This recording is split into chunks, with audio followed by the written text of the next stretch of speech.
বাংলাদেশি ও রাজ পরিবারের এক সদস্য সহ 7 জনের মৃত্যুদণ্ড কার্যকর করা হয়েছে। হত্যা, হত্যাচেষ্টা, অপহরণ ও ধর্ষণের দায়ে এদের মৃত্যুদণ্ড কার্যকর করা হয় বলে কিউএনএ বার্তা সংস্থার বরাত দিয়ে আন্তর্জাতিক সংবাদ মাধ্যমগুলো জানিয়েছে।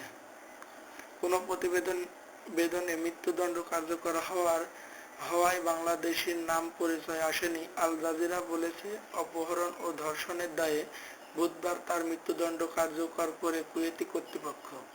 প্রিন্স ফাইসাল আবদুল্লাহ আল জাবের আল শাহ আল শাব নামের রাজ পরিবারের ওই সদস্যকে পূর্ব পরিকল্পিত হত্যার দায়ে ফাঁসিতে ঝোলানো হয় বলে রয়টার্সের প্রতিবেদনে বলা হয়। বার্তা সংস্থাটি বলেছে, উপসাগরীয় দেশটিতে এই প্রথম রাজ পরিবারের কোনো সদস্যের মৃত্যুদণ্ড কার্যকর করা হয়েছে বলে ধারণা করা যাচ্ছে।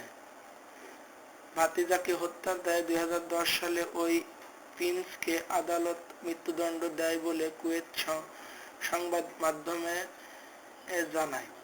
কুয়েতের কেন্দ্রীয় কারাগারে ওই 7 জনের মৃত্যুদণ্ড কার্যকর করা হয়। তাদের মধ্যে এক কুয়েতি নারী রয়েছেন, যিনি স্বামীর দ্বিতীয় বিয়ের অনুষ্ঠান চলাকালে তাঁবুতে আগুন দিয়ে 40 জনেরও বেশি নারী শিশুকে পুড়িয়ে মেরেছিলেন। মৃত্যুদণ্ড কার্যকর হওয়ার অপর 2 নারী ও 2 পুরুষ মিশর, ইথিওপিয়া ও ফিলিপাইন্সের নাগরিক। হত্যা, হত্যাচেষ্টা এবং অপহরণ ও ধর্ষণের দায়ে তাদের এই শাস্তি হয়। ফিলিপিনো ও ইথিওপীয় নারীর দেশটিতে গৃহকর্মী হিসেবে কাজ করতে গিয়েছিলেন।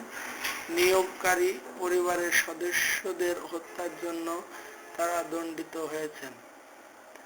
আরও 2 মিশরীয় মৃত্যুদণ্ড হয় পরিকল্পিত হত্যার দায়ে।